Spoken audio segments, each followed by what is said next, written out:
So this video came out when I was 2. No wonder I love it so much. I grew up with it. Oh, hey everybody. Welcome back to Thom Talks Stuff. I'm Gleeman Thom, and today we're going to be watching the film theory, Mrs. Doubtfire is a criminal? Well, probably. It is absolutely ridiculous and extremely dishonest to dress up as a elderly woman so you can spend time with your children. No one's going to say that is the sanest decision that could be made, but at the same time, it makes such a great movie. So, let's see what the film theorists have to say about this whole situation. They're probably going to be right, and I don't think whatever they have to say is probably not going to dampen my enjoyment of this movie. I am reacting to it a bit quickly. It's only been out for 6 days. And I like to give things more breathing room before I react to them, but hey, it's almost at 2 million views, and I don't think anything I can add to it is going to affect their viewership in absolutely any way at all.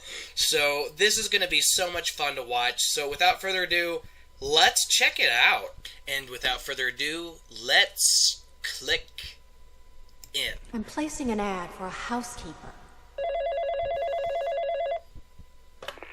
Hello? Are your kids well behaved? You remind me of someone. You will follow a schedule. Those who do not follow the schedule will be punished. We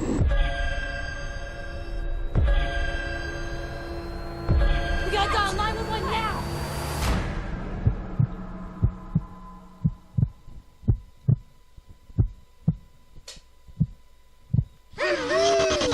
Oh my god!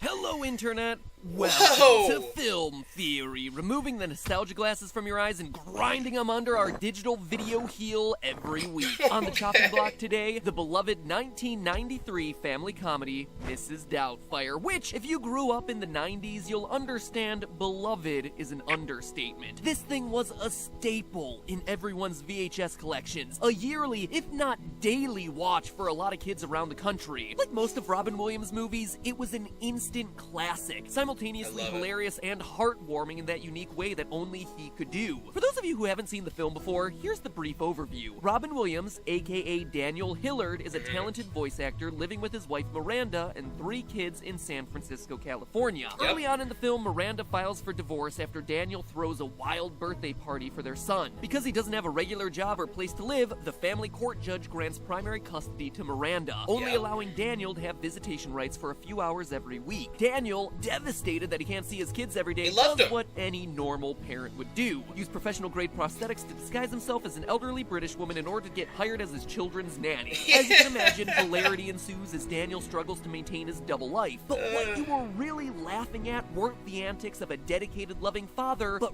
really the machinations of a morally bankrupt criminal. Oh, sure, he opposes advertising cigarettes to children. Pudgy the parrot has a cigarette shoved into his mouth is morally irresponsible. Millions of kids see this cartoon. It's like sending each one of them a packet of cigarettes and saying, light up. And gives this heartfelt speech at the end of the film. In regards to my behavior, I can only plead insanity because ever since my children were born, the moment I looked at them, I was crazy about them. But I'm here today to expose Daniel not just for his crimes, but also his behavior that, quite honestly, should warrant him seeing a mental health professional. Probably! So it's time to crack open those law books and find out whether Daniel Hillard will be exchanging his dress and wig for an orange jumpsuit and, not dropping the soap. Before we begin, we have to determine which laws to use when judging Daniel's actions throughout the film. Although it's not officially stated, Mrs. Doubtfire is known to take place in San Francisco, California. Multiple scenes show San Francisco landmarks, and the climactic scene of the film takes place at Bridges Restaurant, which is a real-life establishment located in the Bay Area. Therefore, the United States, the state of California, San Francisco County, and the city of San Francisco all have jurisdiction over Daniel. Additionally, the movie was created in 1993, so I'm going to try to only look at laws that were on the books around that time. So now that we know which laws are applicable, let's start going through the film. From the opening moments, Daniel's self-destructive habits are clear clearly on display. The first scene has him actively sabotaging an important voiceover job. This session is costing the studio thousands of dollars. If you want to play Gandhi, then do it on somebody else's time. If you leave,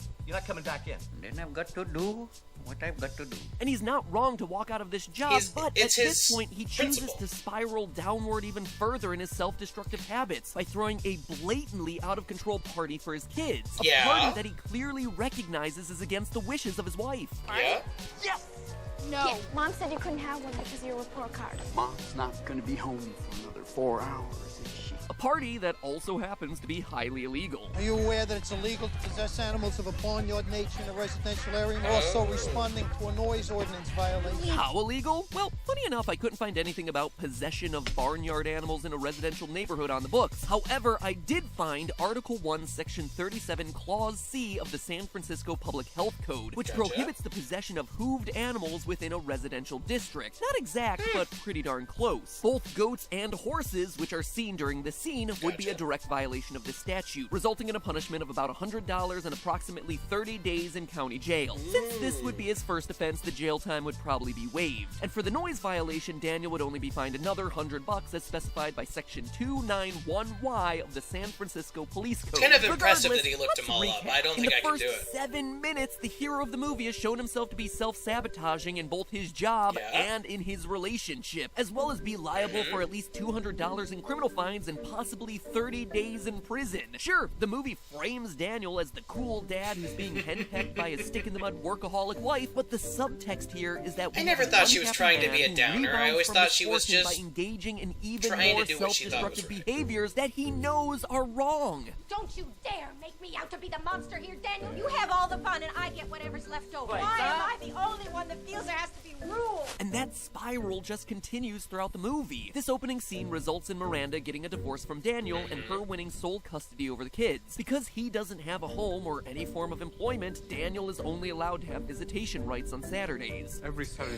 1 day a week. That's not enough. Unhappy with the court's ruling, Daniel devises the plan to disguise himself as a British nanny in order to trick Miranda into hiring him so he can spend more time with the kids. All this while Miranda finds herself a new boyfriend, James Bond. And this is where the plot of the movie and Daniel's crime spree truly begin. You see, I know it was a common trope of movies, especially in the 90s, to portray step-parents as evil. But unlike other films, Stu actually makes an effort to bond with these kids and seems very genuine about his relationship with them. One of his buddies even asks why he's dating someone with baggage, and he responds by saying that they're terrific kids, and I'm crazy about them. So what does Daniel do to this unusually good-natured boyfriend? He takes advantage of his generosity, vandalizes his car, and then nearly murders him. You know, family-friendly comedy stuff. It's okay to kill your romantic rival and kid's possible stepdad. In one scene, Daniel, dressed as Mrs. Doubtfire, takes the ornament off of Stu's Mercedes. Since he, quote, maliciously damages property that he does not own, end quote, it would technically be considered vandalism by the California Penal Code and would result in a $1,000 fine and potentially another year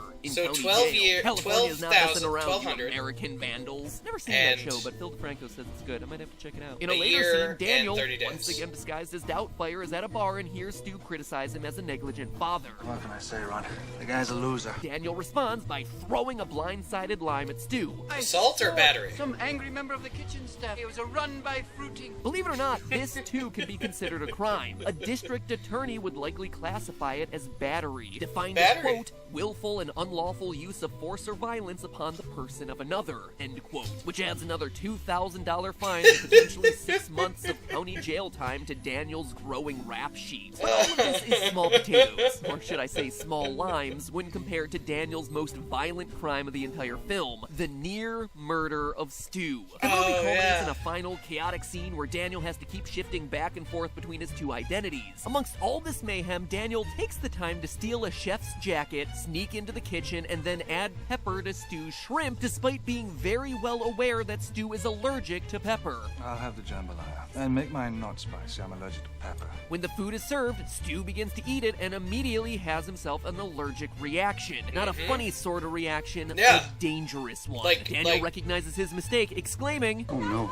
I killed the bastard," before successfully giving him the Heimlich maneuver. Now, clearly this is a crime. Yeah! But what sort of crime is it? Well, attempted if murder! Stu had died like he was on the verge of, it would have been tried as voluntary manslaughter, in which someone is killed unintentionally during a crime of passion, often being provoked while tensions are high. In this case, Daniel sprinkling the pepper was meant to be a harmful prank, but at no point did he intend to kill Stu, as evidenced by him doing the Heimlich to save him. If there had been intent to kill, but still no planning, then this would have been tried as attempted second-degree murder. Regardless, no one dies. So does this mean that Daniel gets himself off scot-free? Absolutely not. For starters, Daniel violated Section 347 of the California Penal Code, which states, quote, every person who willfully mingles any poison or harmful substance with any food, drink, medicine, or pharmaceutical product where the person knows or should have known that the same would be taken by any human being to his or her injury is guilty of a felony punishable by imprisonment in the state prison for 2,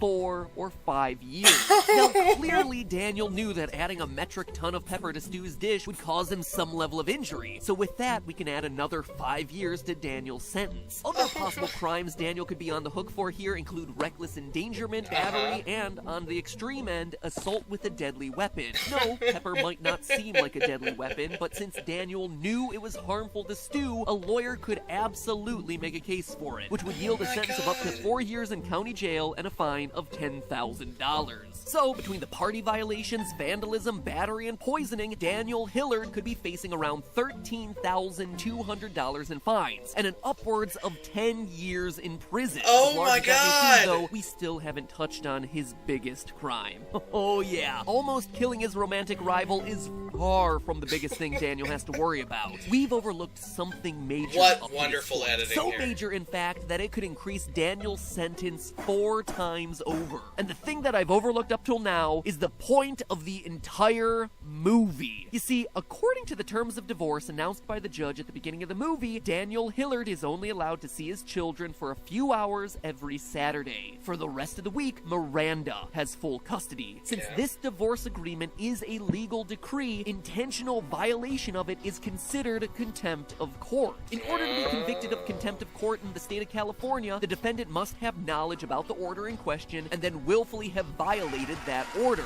Now, which he clearly absolutely Daniel did. had knowledge about the divorce agreement since he was present in the courtroom when it was decided, and the violation of the agreement was absolutely intentional on the part of Daniel. Not like the children happened to see him while he was working at the TV studio. Daniel became a nanny expressly to sneak into his former home and see his children. This is a crystal clear example of contempt of court, which is punishable by a maximum sentence of 1 year in county jail and a $1,000 fine. But that's not all. For some court orders, including family court matters and restraining orders, the California Penal Code mandates that, quote, each contact shall constitute a separate violation. This means that each time Daniel actively saw his kids outside of the court-mandated hours is considered a unique offense. At the end of the film, it's revealed that it's been 2 months since the initial divorce hearing. Your Honor, in the past 2 months, I've secured a residence.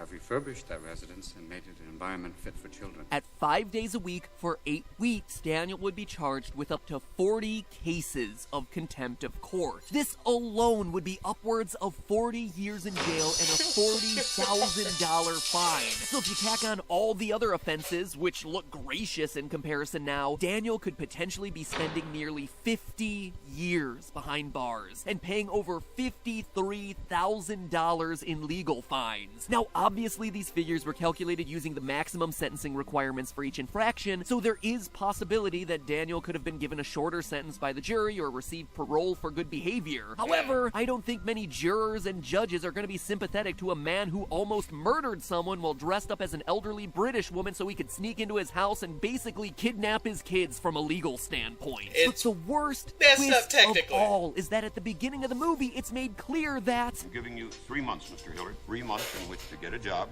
keep it, and create a suitable home. If this proves to be a possibility for you, I will consider a joint custody arrangement when we reconvene. All he needed to do was wait for 3 months and his problems would have been solved. Instead, he self-sabotages yet again. This time, actively throwing away the last remaining shred of happiness in his life, his kids. And because of his actions, the soonest that he'll see them is when they're ready to join AARP. You can't even claim he was ignorant to all of this. No. Daniel openly recognizes what he's doing halfway through the movie. Immediately after revealing his true identity to his kids, Daniel says, If she finds out, I'll only be able to see it through plate glass. Maybe the best way to see your kids would have been to stay out of the clink, you Mary Poppins reject. Mrs. Doubtfire isn't the happy, family-friendly, inspiring movie that we grew up watching. It's about one man systematically and knowingly destroying the happiness in his life, one piece at a time. But hey, that's just a theory. A film theory. And cut.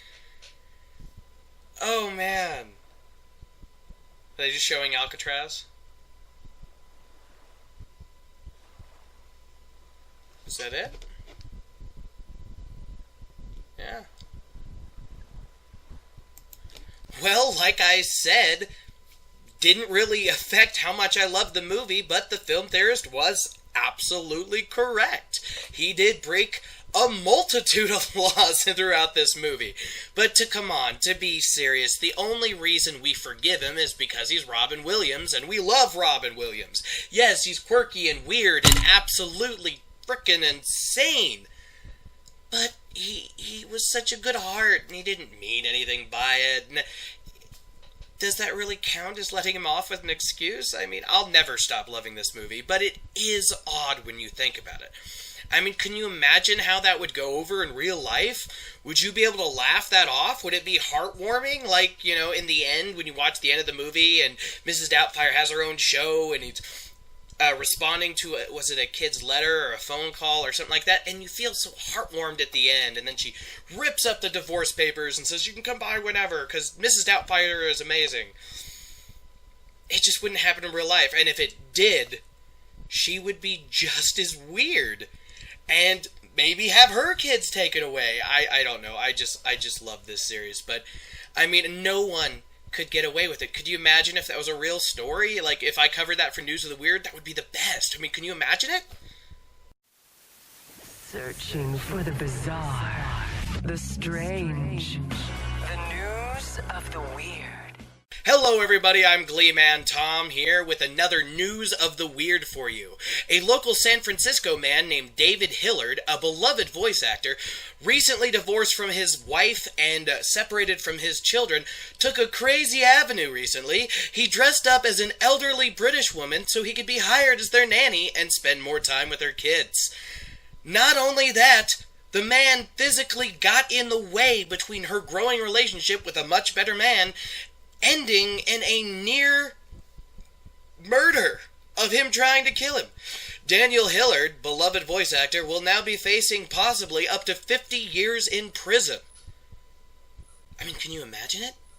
I mean, in today's society, either one or two things would happen. People would flock to his old stuff and rewatch it because the story was so crazy, or if you like any of Daniel Hillard's stuff, you're a bad person. I don't know. I just love Mrs. Doubtfire and everything to do with it, and it's just so fun to think about.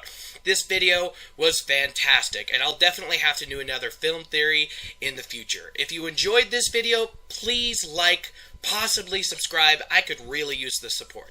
If there's anything else you want me to review or react to or anything else, put it in the comments below. And let me ask you, would you forgive any other person other than Robin Williams in this situation? I don't know. Well, I hope you have a wonderful rest of the day, wherever you are, morning, afternoon, or evening. Take care, everybody. Peace out. Bye.